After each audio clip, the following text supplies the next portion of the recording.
আস্তে আস্তে এই বাইরের খাবার আস্তে দেখো বাইরের খাবার। নমস্কার, আজ কেন্দ্রে পালিত হচ্ছে সুপুষ্টি ও অন্নপ্রাশন দিবস। প্রতি বছর 4টি মাসে আমাদের এই অন্নপ্রাশন দিবসটি পালন করা হবে।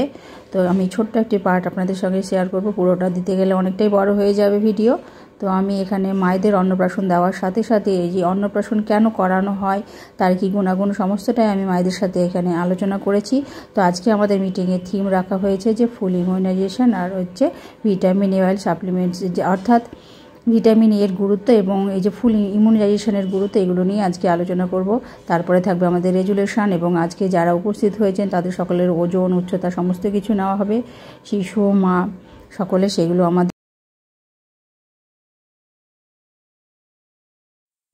আমাদের পোষণ অ্যাপে আমাদের কিন্তু এই জিনিসটি আজকে যে আমাদের দ্বিতীয় অপশানটি, সেখানে গিয়ে পুট আপ দিতে হবে, এটা ভুললে চলবে না। তারপরে আমাদের সিবিএ দিতে হবে। তো আশা করি আজকে ভিডিওটি ভালো লাগবে, ভালো লাগলে লাইক দিয়ে দেখবেন।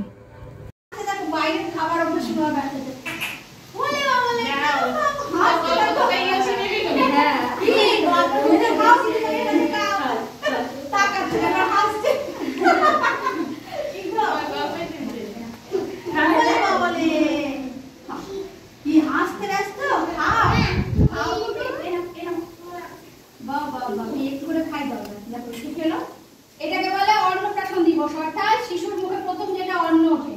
তো আমাদের প্রত্যেক মাসে যেটা হয় না, আমাদের প্রত্যেক 3 মাস অন্তরে, মার্চ মাস হলো, সেপ্টেম্বর, মার্চ হলো, আবার জুন মাসে হবে অন্নপ্রাশন দিবস, আর হচ্ছে আবার সেপ্টেম্বর আর ডিসেম্বর, বছরের 4টে মাসে হচ্ছে আমাদের অন্নপ্রাশন দিবস।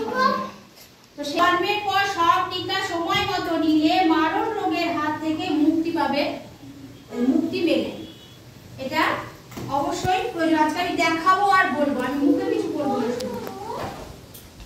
টিকা আমরা জানি জন্মের সময় শিশুকে টিকা দেওয়া হয় না, বিসিজি টিকা বলে। সেটা কি বলে? বিসিজি টিকা। শিশুর টিকার গুরুত্ব ভালো করে শোনো, একটু মন দিয়ে সবাই। জন্মের পরে শিশু রোগ প্রতিরোধের ক্ষমতা কম থাকে। একটা শিশু জন্মাচ্ছে, সবে ভূমিষ্ঠ হচ্ছে, তার মধ্যে কোনো রোগ প্রতিরোধক ক্ষমতা থাকে না।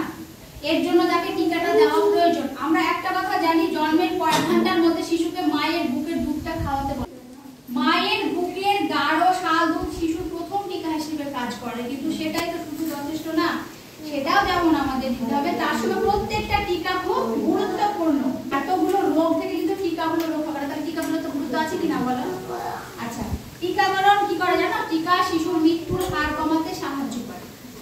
টিকাকরণ দিলে এটা বাস্তব প্রমাণিত। আগে কত বাচ্চা মরতো, এখন কটা বাচ্চা মরে বলো? মরে? এখন অনেকটাই তুলনামূলক কম। তার প্রধান কারণ হচ্ছে টিকা। টিকাকরণ শিশুর অপুষ্টি রোধে সাহায্য করে, শিশুর মৃত্যুর হার কমায়, শিশুকে অপুষ্টি থেকে দূরে রাখে।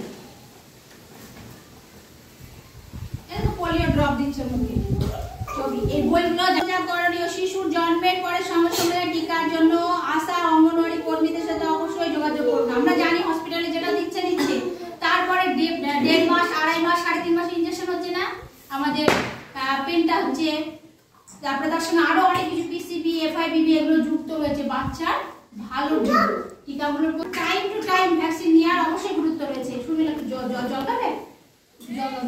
কেন্দ্রে মা, বাবা ও পরিবারের লোকেরা তাদের শিশুদের নিয়ে হাজির হবেন। এএনএম, আশা দিদি, অঙ্গনওয়াড়ি দিদি স্বাস্থ্য ও পুষ্টি বিষয়ে সরাসরি মায়েদের পরামর্শ দেবেন। এই যে মিটিংটা আমরা করছি, আমাদের সুপুষ্টি অন্নপ্রাশন দিবস, আজকে অন্নপ্রাশন হচ্ছে, সামনে মাসে আবার সুপুষ্টি দিবস পালন হবে। এই বাচ্চাগুলো কিন্তু অন্নপ্রাশন হবে না। এই মাছি বসে না খাবারে, আস্তে আস্তে দেখে খাও। এটাকে বললে মা ও এমসিপি কার্ড, মা ও শিশু সুরক্ষা কার্ড। এইখানে এমন কিছু জিনিস থাকে, যে লেখা জিনিসগুলো গর্ভবতী মা এবং শিশুর টিকা সবকিছু থাকে। এখানে যে টিকাগুলো দেওয়া হয়, গর্ভবতী মায়ের সমস্ত কিছু সবকিছু থাকে এখানে, আর শিশু জন্মের পরে সব টিকা, ওজন সব লিপিবদ্ধ করা থাকে।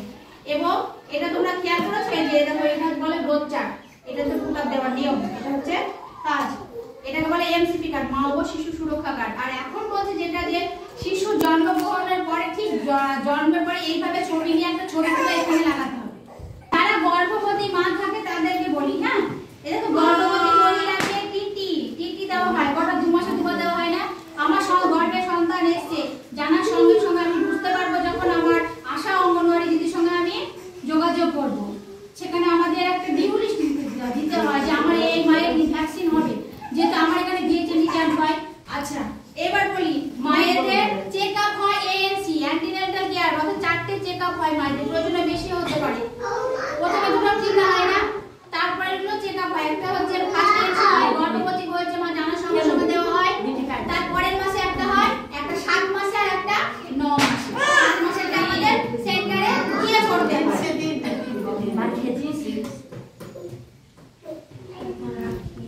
আর ভিটামিন এটা পরে আসছে ভিটামিনের মোট 9টা ডোজ হয় 9টা ডোজ কমপ্লিট করতে হবে সেটা শুরু হয় 9 মাস থেকে ফুল ইমিউনাইজেশন বলা হয় 9 মাস পর্যন্ত ভ্যাকসিন করা হয় এবার বলি টিকাকরণ সম্পর্কে কিছু ভুল ধারণা এটা একটু ব্রেনে ঢুকাও ভালো করে তোমরা ঠিক আছে একটু ছেলে জ্বর হলো ইনজেকশন করব না একটু গায়ে কিছু হলো ইনজেকশন করব না টিকাকরণ সম্পর্কে ভুল ধারণা আর হচ্ছে আসল সত্য এটা একটু ভালো করে শুনে এটা সবথেকে গুরুত্বপূর্ণ ভুল ধারণাটা শুনে নাও ভালো করে টিকাকরণের প্রয়োজন নেই স্বাস্থ্যবিধি ও পরিষ্কার পরিচ্ছন্নতা থাকলেই যথেষ্ট অনেকে বলে টিকাকরণের কি দরকার আমি পরিষ্কার পরিচ্ছন্ন থাকলে আমার টিকাকরণ লাগবে না এটা সম্পূর্ণ ভুল ধারণা সত্য কথা হলো এদিকে ম্যাডামরা এদিকে তাকাও টিকাকরণ বন্ধ করে দিলে রোগ আবার ফিরে আসবে অসুখ বিসুখ ফিরে আসবে তাই টিকাকরণ করাটা খুব জরুরি আরেকটি ভুল ধারণা বলি টিকাকরণ করলে শরীরের ক্ষতি হয় দীর্ঘমেয়াদী পার্শ্ব প্রতিক্রিয়া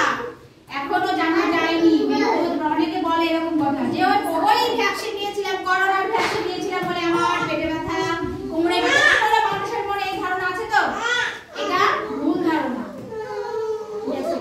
যেটা সত্য কথা শোনো টিকা হলো খুবই নিরাপদ এই যে এত বিজ্ঞানীরা পরীক্ষা নিরীক্ষা করে টিকাগুলো দিচ্ছে তার ভূতস্ত নাকি কোন কোন ক্ষেত্রে টিকার পার্শ্ব প্রতিক্রিয়া হতে পারে তাতে কাশিতে হওয়া সামান্য জ্বর এবং পার্শ্ব প্রতিক্রিয়া সামান্য ক্ষণস্থায়ী যেমন জ্বর একটু কাশিতে হালকা হতে পারে অনেক সময় একটু ফুলে যায় কিন্তু ওগুলো সাময়িক থাকে ক্ষণস্থায়ী চিরস্থায়ী না ক্ষণস্থায়ী মানে ক্ষণস্থায়ী মানে যেটা কিছুক্ষণ থাকে আর চিরস্থায়ী এবার কি বলো প্রত্যেকটা কাজের মানুষের যখন হাতে 5টা আঙ্গুল সমান হয় না হয়তো দেখা গেল কোনো একটা ভ্যাকসিন থেকে কিছু একটা প্রবলেম বা অনেক ক্ষেত্রে হয়ে যায় কিন্তু তাই বলে কি আমি করবো না রাস্তাতে প্রচুর গাড়ি চলছে অ্যাক্সিডেন্টটা প্রচুর হচ্ছে তাই বলে কি গাড়ি চলা বন্ধ আছে রাস্তায় বন্ধ না আছে তো নাকি আছে তাহলে ওই নেগেটিভটাকে আমাকে বাদ দিতে হবে ওই তার কি হয়েছে ওইটা আমি বাদ দিয়ে রাখবো আচ্ছা ভুল ধারণা শোনো একটা শিশুকে মায়ের বুকে দুধ খাওয়ালে টিকাকরণের অনেকে বলে শিশু তো মায়ের বুকে দুধ খাচ্ছে তাহলে টিকাকরণের কি দরকার টিকার কাজ করবে মায়ের বুকের দুধের মায়ের ওই শরীরে পুষ্টির কাজ করবে আরেকটি ভুল ধারণা সাধারণত সর্দি কাশি জ্বর বলে শিশুকে টিকা দেওয়া যাবে না যেটা করে থাকে গ্রামে যেমন তুমি করালে না তোমার বাচ্চাটা করা দরকার ছিল আর এখানে এসে দেখাটা আপত্তি কোথায় এবার অত একটু পিছিয়ে পড়লো তাই না প্রথম ভ্যাকসিন নেই ওর বলো না তাহলে বলো হালকা জ্বর সর্দি কাশি এগুলো থাকলে টিকা পড়লে কোনো ধারণা একই সময়ে একাধিক টিকা নিলে শিশুর ক্ষতি হওয়ার সম্ভাবনা বেড়ে যায় ভালো করে শোনো এগুলো এতগুলো টিকা দিচ্ছে দিদিমণি হাতে একটা পায়ে একটা শিশুর আবার ক্ষতি এটা ভুল ধারণা আর সবগুলোই কিন্তু ইনজেকশন না কোনোটা চামড়ার উপরে দেওয়া হয় ঠিক আছে আচ্ছা যা সত্যি একই সময়ে একাধিক টিকা নিলে শিশু রোগ প্রতিরোধ ব্যবস্থার উপর কোনো ক্ষতিকর প্রভাব পড়ে না বোঝা গেল হালকা জ্বর হালকা সর্দি কাশি এই টিকা করব না এটা ঠিক না টিকাকরণ হলো এবার টিকাকরণের সাথে এবার বলি vitamin A oil vitamin A oil কখন খাওয়ানো হয় জানো কেউ